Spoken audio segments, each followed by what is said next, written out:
ભારતીય મહિલા ક્રિકેટ ટીમે આજે શુક્રવારે અજાયબી કરી બતાવી છે। હરમનપ્રીત કૌરની કેપ્ટનશીપ હેઠળ ભારતીય મહિલા ક્રિકેટ ટીમે વેસ્ટ ઇન્ડિઝ સામે શાનદાર જીત હાંસલ કરી છે। ભારતીય ટીમ 3 મેચની શ્રેણીમાં એક પણ મેચ હારી નથી, એટલા માટે આ જીત વધુ ખાસ બની હતી।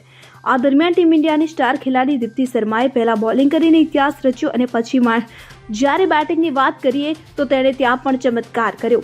આ ઉપરાંત રિચા ઘોષે બે સિક્સર ફટકારીને ટીમને જીત અપાવી હતી। ભારત વર્સિસ વેસ્ટ ઇન્ડિઝના ત્રીજી મેચમાં વેસ્ટ ઇન્ડિઝની ટીમ પ્રથમ બેટિંગ કરવા ઉતરી હતી।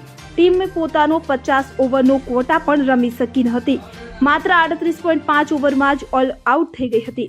વેસ્ટ ઇન્ડિઝે માત્ર 162 રન બનાવ્યા હતા। વેસ્ટ ઇન્ડિઝને આટલા નાના સ્કોર પર આઉટ કરવા સૌથી મોટી ભૂમિકા દીપ્તિ શર્માએ ભજવી હતી। તેણીએ 10 ઓવરમાં માત્ર 31 રન આપીને 6 વિકેટ લીધી હતી। આમાં 3 ઓવર એવી હતી કે જેમાં તેણીએ એક પણ રન આપ્યો ન હતો। વન ડેમાં દીપ્તિ શર્માની આ ત્રીજી 5 વિકેટ હોલ છે।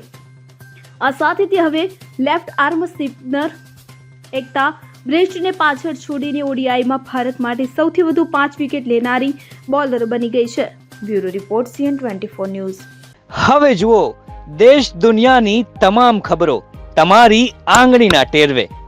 ઉઠાવો મોબાઈલ અને Google Play Store પરથી ડાઉનલોડ કરો અમારી CN24 ન્યૂઝ મોબાઈલ એપ।